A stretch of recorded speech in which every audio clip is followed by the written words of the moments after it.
안녕하십니까? 2024년 11월 22일 금요일 인도네시아 헤드라인 시작합니다. 첫 번째 소식입니다. 신한금융그룹은 내년에도 인도네시아 경제가 5%대 성장률을 유지할 것으로 전망했습니다. 보고서에 따르면 인도네시아는 대외 수요 회복과 민간 소비 개선, 정부 투자 확대에 힘입어 5.0에서 5.2%의 성장률을 기록할 것으로 예상됩니다. 특히 국내 총생산의 절반을 차지하는 민간 소비는 올해 고금리와 글로벌 경기 불확실성으로 부진했지만 내년에는 소비 심리가 회복되며 개선될 전망입니다. 또한 중국의 재정정책 강화로 인도네시아의 주요 원자재 수요가 회복될 가능성도 언급됐습니다.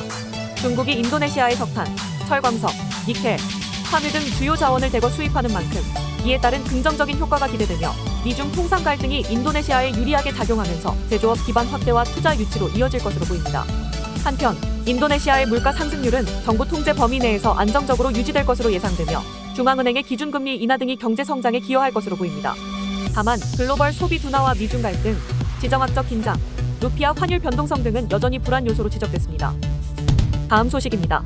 인도네시아 정부가 온라인 도박 근절을 위해 주요 소셜미디어 플랫폼에 더 강력한 대응을 요구하며 이들이 수익을 위해 도박 확산에 기여하고 있다고 지적했습니다. 인도네시아 디지털 정보통신부 장관은 메타, 틱톡, X 등이 프라보워 수비안토 대통령의 요청에 느리게 반응한 점에 대해 유감을 표했습니다. 디지털 정보통신부 장관은 소셜미디어가 디지털 범죄의 주요 온상이 되었다며 특히 인도네시아의 대규모 인터넷 사용자 기반을 고려할 때 이러한 플랫폼들이 더 적극적인 역할을 해야 한다고 강조했습니다. 참고로 정부는 올해 초부터 온라인 도박 사이트 차단과 플랫폼 제재를 포함한 대대적인 단속을 벌였지만 도박 활동은 여전히 만연합니다. 정부 추산에 따르면 약 880만 명이 올해만 200억 달러 규모의 온라인 도박에 참여했습니다. 이는 국내 총생산의 약 1.5%에 해당하는 수치입니다. 주로 청년층과 중저소득층이 피해를 입고 있으며 도박은 빈곤을 악화시키고 장기적인 생산성을 해친다는 분석입니다. 한편 전문가들은 소셜미디어가 온라인 도박을 조장하는 광고를 방치하거나 적극적으로 규제하지 않는다고 지적합니다. 특히 광고는 엔터테인먼트 콘텐츠로 위장하거나 첨단 기술을 활용해 규제를 피하고 있습니다. 이에 따라 전문가들은 알고리즘을 활용해 문제를 해결하는 기술적 협력의 필요성을 강조했습니다. 다음 소식입니다.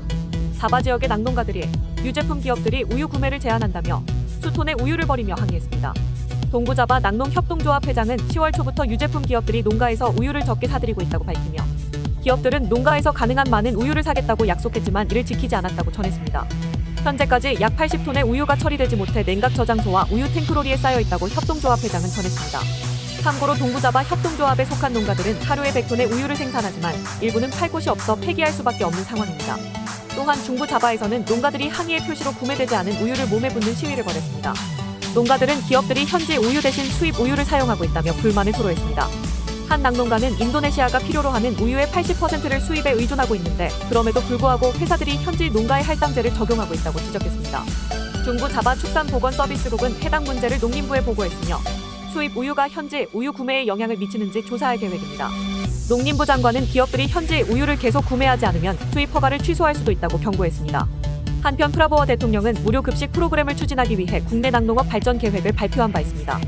해당 계획에는 우유 소비를 늘리고 낙농업 생산성을 높이기 위해 수백만 톤의 우유 수입과 100만 마리 이상의 젖소를 해외에서 도입하는 방안이 포함되어 있습니다.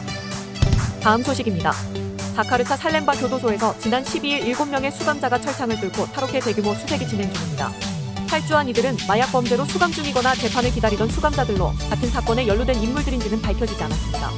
살렘바 교도소와 교정국, 경찰은 탈주 직후 수색을 시작했으며 교도소 측은 경비원들의 진술을 확보하고 인근 주민들의 안전을 위해 관련 당국과 협력하고 있다고 밝혔습니다. 탈옥은 교도관 교대 시간에 발생했으며 수감자들이 철창 일부를 잘라내고 턴 조각을 이용해 하수도를 통해 도망친 것으로 보입니다. 조사 결과 탈주 장소에 설치된 일부 CCTV가 작동하지 않았던 것으로 드러났습니다. 이번 사건의 여파로 살렘바 구치소장은 직무가 정지되고 조사를 받고 있습니다. 당국은 이번 사건에 대한 철저한 조사를 약속하며 만약 교도소 직원들의 과실이 드러나면 엄중한 처벌이 있을 것이라고 강조했습니다. 한편 살렘바 교도소는 1,500명을 수용할 수 있는 시설에 약 3,000명의 수감자를 수용 중이며 만성적인 문제로 인해 여러 사건이 발생해왔습니다. 특히 인도네시아 전역의 교도소는 인원 초과와 예산 부족 문제로 고통받고 있으며 교도 간의 부패 및 관리 부실로 폭동, 탈주 시도, 마약 거래가 빈번히 일어나고 있습니다. 다음 소식입니다. 인도네시아 국가재난방지청이 11월과 12월에 라니냐 현상으로 인한 홍수와 산사태 가능성을 경고했습니다.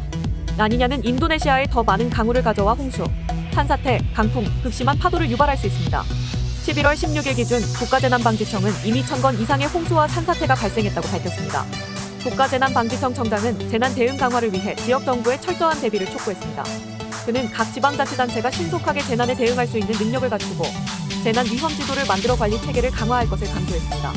이러한 데이터베이스는 재난 방지에 큰 도움이 될 것이라고 설명했습니다. 한편 기상기후지질청도 같은 경고를 내리며 라니냐가 내년 초까지 이어질 것으로 예측했습니다. 이어 바다 표면 온도가 높아지면서 구름이 더 많이 형성될 수 있다고 전하며 특히 홍수와 산사태에 취약한 지역은 각별히 주의해야 한다고 당부했습니다.